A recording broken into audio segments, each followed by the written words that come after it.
dream. Are your passions hidden? This program entails of people with Sri Lankan origins who have changed their career pathways to align with their dreams and passions. I'm Methuli Ratnathunga and I'm privileged to host this new show with Melbourne TV. And I bring you this show which will be filled with various guests.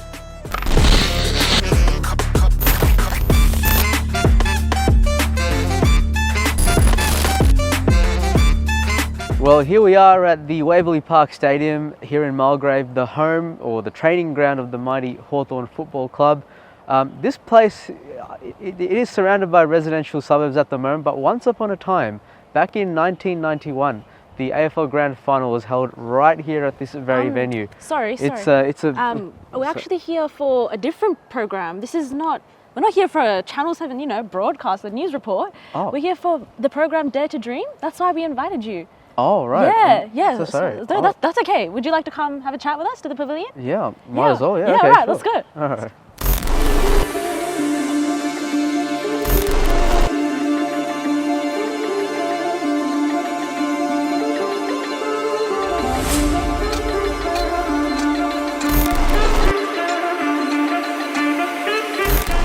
For the first episode, we have Nuwan Ranasinghe. Nuwan has achieved something quite out of the ordinary, and I warmly welcome him to debut this new series. Hi Nuwan, how are you? Yeah, I'm good, thanks. Thanks for having me on the show, Of course, Methuli. it's a pleasure to have you here. Thank you for coming here. So we'd like to talk a little bit about your schooling life and what you chose for your career and what you went straight into out of school. Yeah, so it's quite interesting. I guess where I am now is not where I was when I started. So I guess, growing up, obviously you grew up in a Sri Lankan household, so there's a big emphasis on studies and education. And I guess once I finished school, I actually studied engineering. Oh, okay. Okay, so I did a bachelor's of product design engineering. Yeah.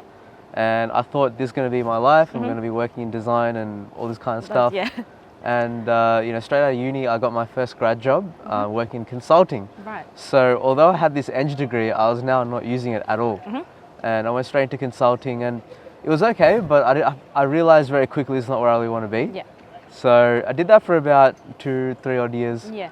And then during that time, I was sort of figuring out, look, what do I really want to do? At the time, I was introduced to the world of UX and UI design. Right. So that was probably like the first career pivot that I did. I went back and I studied, a little qualification in UX design. Got a job there too at the same company that I previously did consulting at. Right. Oh wow. So you went back to do something completely different. Yeah. Right. Okay. That was the first sort of journey, right? Yeah. And then I did that for about 6-7 months. Right.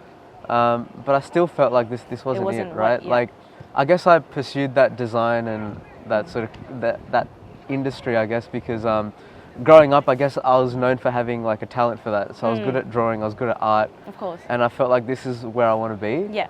But working there for a while, it just wasn't appealing to me. I wasn't motivated. I wasn't feeling, I guess, encouraged to keep going. And in the back of my mind, I always had interest, or I'm a big cricket fan. I love sport. But more than that, I love talking about sport and I love writing. And I guess alongside the drawing and the art, I was also very good at English. Yeah. It was probably one of my strong suites. And in school as well. And it's quite unusual for a Sri Lankan boy to be really articulate at English, but that was here you are. So Nuwan, as we can see, we've got the Hawks training. Would you like to go have a look? Yeah, let's go check it out. Yeah, of course, let's go. Nuwan is here today because he has achieved something extraordinary. He is the second recipient of the prestigious David Leckie Scholarship. So Nuwan, can you please tell us about what this David Leckie Scholarship is, why you applied for it, and also what previous past experience you needed to get this scholarship? Yeah, no, thanks for good questions. So the David Leckie Scholarship is a 12-month role offered by Channel 7. Every year they select, I guess, one journalism or media student or graduate, to work there, and you do a very intensive sort of program where you get to experience every part of Channel 7. So like every main department, I guess, so whether it's from news and broadcasting to television production and then finally sales. And then at the end of that 12-month rotational program, there's often a job offer at the end. So you go through the entire program, then You work out which department you want to sort of go into full time, and then you sort of progress your career from there. And I guess the reason why I applied for the David Leckie Scholarship is because I saw that and I was like, well, this is a great stepping stone to starting in a career in media. You know, typically, you know, once you've done your journalism studies, you typically work for like a news corporation or a TV network, but you start as like a cadet journalist. So, you know, you kind of sort of like, yeah, like at the bottom of the barrel, sort of scraping your way through, trying to get stories. It's like a much harder route, which is a typical route for most journalists. And I guess the David Leckie Scholarship is a bit of like a stepping stone. It allows you to taste a little bit of everything and then work out, okay, what do I like, what I don't like. So, you know, my workday really varies, and it's varied a lot, and it's still something I'm getting used to, but that's, you know, that's the scholarship in a nutshell. They made the scholarship in honor of the late David Leckie, who was the former CEO of Channel 7. So they introduced that because of him, but it's really awesome. Like, it really gives you a proper taste of what you can expect in this industry.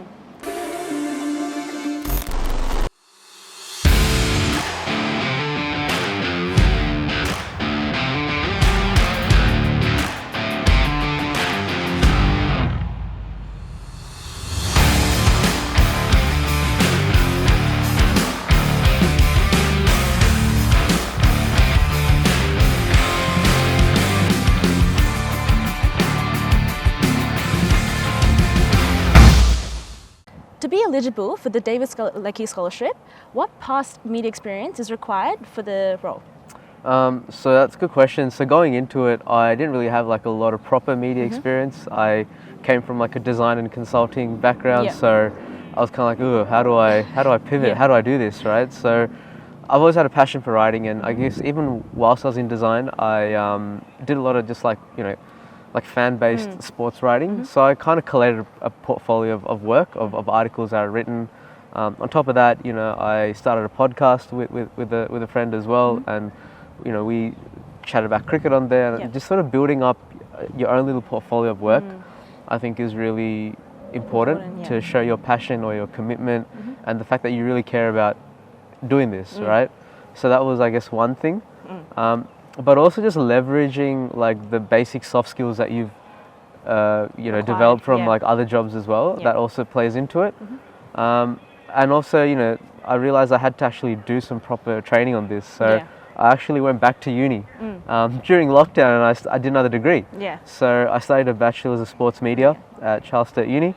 You know, graduated from there, did really well, and that was probably the major stepping stone to helping me, you know, get through to getting that David Leckie Scholarship. Perfect. And we're really interested to know, because you work obviously in the Channel 7 studio, yes, right? So what is a typical day in the life as a recipient of the scholarship? Are there any anecdotes you'd like to share? Oh, look, it's been awesome so far. Channel 7 is such a vast and massive television network. You know, it's literally everywhere. Of course, And it's really hard to say what a day looks like, because it's a rotational program, right? So every 3 months you go to a different department and you get to experience what life is like there. So for the first 3 months I was in news and broadcasting. So I was literally right in the studio. So, you know, a lot of these faces that we've seen on TV growing up as kids, you know, the likes of, you know, Peter Mitchell, Mike Amor, Rebecca Madden, all these like really high profile, amazing news reporters. I was now working with them, you know, or getting to like see them and say hello to them. So I was a bit starstruck at first, but obviously once you build a bit of rapport and you know, they're just like regular people like all of us, right? Obviously amazing at what they do. So I guess in news and broadcasting, there was a bit of a structure to my day. There was a bit of a 9 to 5 sort of thing. So from 9 o'clock to maybe 1, 2 p.m, I'd be out, you know, at a football ground like this, or some other sort of location, reporting on a story or helping a senior reporter with some story that they're working on. Then around 1, 2 o'clock we come back to the studio, and then from 2 to 4 it's just all systems go. Everyone brings their story, you work with the editors to, you know, collate the story together, and then by 4 p.m, boom, it's, you know, it's showtime. It's in the bulletin. So that was news and broadcasting. Where I'm in now is a different part of 7, so I'm in what's called 7 Sport, or 7, you know, sports production, and that's a different environment altogether. The cool thing is I get to do a lot more work in cricket, which is my favorite sport. So getting to work with, like, you know, production managers, television crews, understanding how they put together a sports program is quite amazing. So how many months have you been into this scholarship? So I started in May, so we're in the new year now. So it's been a little over about 6 months, 6-7 months now. Yeah. Coming on to 8 months. So I'm still fairly new to the gig, I'd Yeah. say. There's still a lot that I have to learn, Yeah. but really enjoying the journey. What is the next 6 months? What do they look like? So Yeah. what is the 3-month break for that? Yeah. So remember, first 3 months I was Yeah. in news. Now I'm in sport sports, production, yeah. and then after that, there's another rotation I'll be doing, which is in sales and marketing. So this is actually quite an important one, in the sense that I get an understanding of how a big TV network like Channel 7 sort of makes their revenue. Right. Yeah. So understanding how they, build ads. When you see like a TV commercial or like something on There's- TV, yeah. understanding Doing how that. that comes about. Yeah. Knowing which programs are going to generate the most amount of views, or that kind of That thing. kind of thing. Right. Actually, when I did my interview for the scholarship, the lady who interviewed me at the time, she kind of believed that I'd be good at sales. Sales and marketing, Yeah, she yeah. was like, I know you like cricket, I know you're a cricket guy, and I know you love your broadcasting and commentary, but I think you'd be good at this marketing thing marketing too. part I'm of it, like, yeah. all right, well, We'll see anyway. we'll You've see, got right? the next 3 months to look at that. Yeah. So the last rotation doesn't have any sort of, I guess, it will have a sporting focus, Yeah. but not like the stuff that I'd sort of, Go typically into, go yeah. into normally. But that's all part of the experience, right? Exactly. That's what the scholarship's about. Yeah. So Nuwan, I've heard that you're not only talented in the media field, the sporting media field, but you've also got talents in the music. You can sing, play some guitar. Why don't we have a look at that? Yeah, I guess you want to have a look at that. We can Yeah, do of that course. too. Let's have a Gosh. listen. Okay. Hi Nuwan, අපි දැන් මෙහෙ ඉපදුනේ. අපේ ලංකාවේ roots ඔක්කොම තියෙනවා. ඒතකොට කොහොමද දැන් ඔයා ඒ roots පාවිච්චි කරන්නේ මෙහෙට? ඔයාක ලංකාවට දැන් ගිහිලා තියෙනවා. දැන් පවුල් කොහොමද? ඒව පොඩ්ඩක් අපිට කියන්න බලන්න. Oh, ඉතින් ඔය මම අපි ඉතින් දෙන්නම Australian born ළමයි ඉතින්. ඒක, නමුත් එහෙම වුණාට ඉතින් අපි හුඟක් අපේ ලංකාවේ culture එකයි traditions ඔක්කොම ඉතින් අර තියාගන්නවා. මතක් වෙනවා.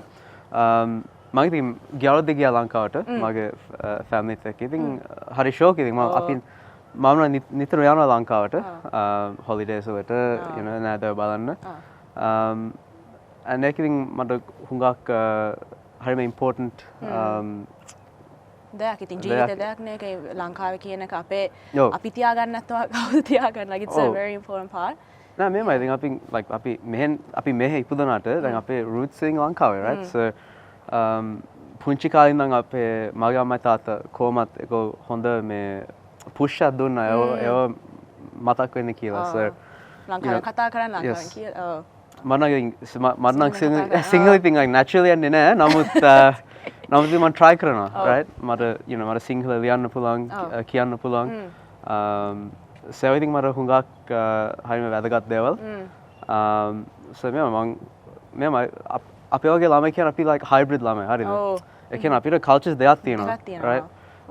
අපි දැන් වැඩට යනකොට අපි නියම Australian වගේ ඉන්නවා. ඒක right ගෙදර එනකොට කතා කරනවා සිංහල කතා කරන්න බෑ මොනවත් නෑ ඉංග්‍රීසියෙන් කතා කරා. ඒක right ගෙදර එනකොට ඉතින් අපි අම්මයි switch කරනවා අපි complete code switch සිංහලට. ඉතින් ඒක අපිට විතරක් නෙවෙයි like ගොඩාක් අපි කියන multicultural ළමයිට ඒ හැකියාව තියෙනවා. ඔව්. right? ඒක කියන්නේ ඒක switch එකක්. ඔව්. කියන්නේ මගේ Chinese friends වුණත්, Indian friends වුණත් ඒගොල්ලන්ට අර switch එක තියෙනවා. ඒගොල්ලන්ට ඕන වෙලාවට අර switch වෙන්න පුළුවන්. cultures මාරු වෙන්න පුළුවන්. නමුත් භාෂාවත් මාරු වෙනවා අපි ගෙදර කතා කරනකොට අම්මිය අප්පච්චිලත් එක්ක මමත් පොඩ්ඩක් සිංහලෙන් කතා කරනවා ඉංග්‍රීසියෙන් කතා කරනවා දෙකම මික්ස් වෙලා තමයි ඒක තමයි. So ඒවා ඉතින් හරි වැදගත් දේවල්. ඒවා අමතක කරන එක හරි හොඳ නෑ. අපරාධයක්. ඒක විශේෂ දෙයක්. අපේ ලංකාවේ roots කියන්නේ මොනවද? අපි කවුද කියන එක එන්නේ එහෙන් ඉන්න තමයි අපි කරන දේවල්. මෙහෙ කරන අපේ jobs වල අපේ වැඩ වලට ඕන දෙයක් අපේ passions, music, career, anything. ඒ වලට අපේ ලංකාවේ roots තියාගන්න ඕනේ. Very අපේ especially අපේ generation එකෙන් තමයි දැන් මේක පටන් ගන්නෙ. ඉතින් ඒක ගොඩාක් important අපි ඒක තියාගන්න එක. ඉතින් මේ දැන් ගිටාර් එකක් තියෙන හින්දා අපි පොඩ්ඩක් සින්දා කියලා අහමුද? බලමු. Okay.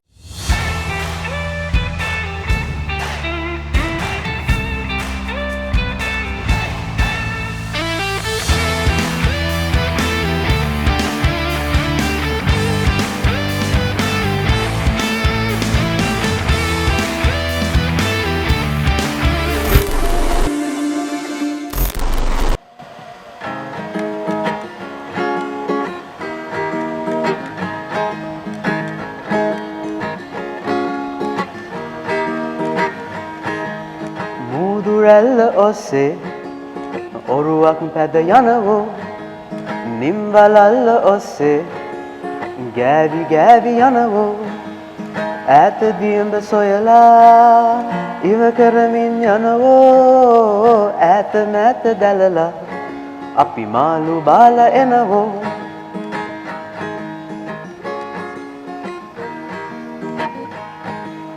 ඔරුව පැදලා යන්නේ රැට නිවි මරන්නේ දරුවෝ අබු රකින්නේ අපි මාළු බාලා එන්නේ ඔරුව පැදලා යන්නේ රැට නිවි මරන්නේ දරුවෝ අබු රකින්නේ අපි මාළු බාලා එන්නේ මුදුරැල්ල ඔස්සේ ඔරුවක් පැද යනවෝ නිම්වලල්ල ඔස්සේ ගෑවි ගෑවි යනවෝ ඈත දියඹ සොයලා ඉව කරමින් යනවෝ ඈත මෑත දැලලා අපි මාළු බාලා එනවෝ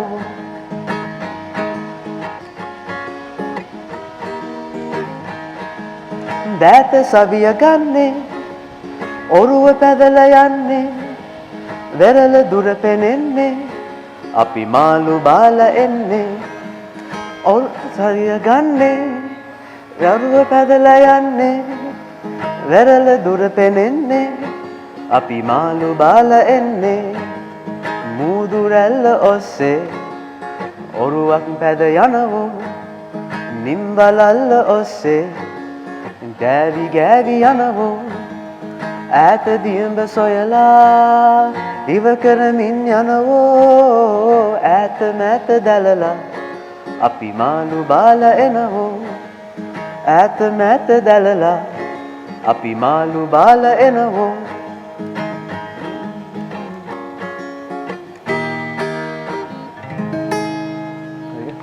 Wow, thank you so much for sharing that with us. That was amazing. That was No problem. so talented. Thanks, man. Thank you. That's Appreciate it. awesome. So Nuwan, your parents are very well-renowned people. Can you please tell us a bit about them? Yeah, of course. They've been a significant. of course. They've been significant contributors to the Sri Lankan community in Melbourne. My dad especially was a very talented playwright, and he was an integral part in sort of shaping the way Sri Lankan culture was sort of carried on throughout our community. But my parents are not too dissimilar from any other migrant Sri Lankan family, right? They came here in the early 90s, and like any sort of migrant family, they obviously came to Australia for better opportunities for their children. And then me and my sister were both born in Melbourne, in Dandenong. And they're just normal, very humble, very hardworking people. One good thing about my dad though, growing up, he's a very cultural kind of person. So he gave my sister and I a very solid foundation in our Sri Lankan roots. He was very big on us, learning music, learning the language, having an appreciation for things that are uniquely Sri Lankan. So I'm very grateful. Sri Lankan. Correct. So I'm very grateful for that. Very thankful for that.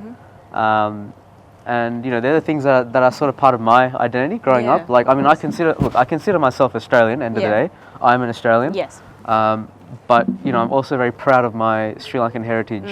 I think it's important to be able to speak your language, to be able to acknowledge that part of you, or else you're just you're a bit of like just floating in between, right? Exactly. So I'm pretty grateful for those things. It's nice to have that part of you really shine through. Yes. So as we saw before with your musical abilities as well. Yeah. It's really nice to have that. And so your dad's name is Gayan. Gayan Ranasinghe. Yeah. And a bit about your sister as well? Yeah, so I have a younger sister, Pilini, and she's also an extremely highly gifted and talented human being.